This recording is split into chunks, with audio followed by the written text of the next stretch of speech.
রাজ চৌধুরী প্রতিদিন সকালে দোকানে যায়। দোকানের সামনে একটি মেয়ে কলেজে যায়। তার নাম মায়া। সাদা শাড়ি, মাথায় ওড়না, মুখে মিষ্টি হাসি।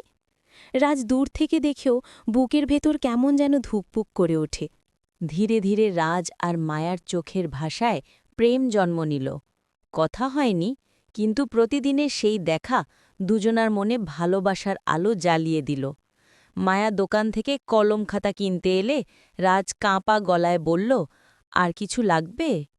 সেদিন প্রথমবার মায়া মুচকি হেসে বলল, না, এতেই হবে। সেই হাসি রাজের হৃদয়ে ঝড় তুলল।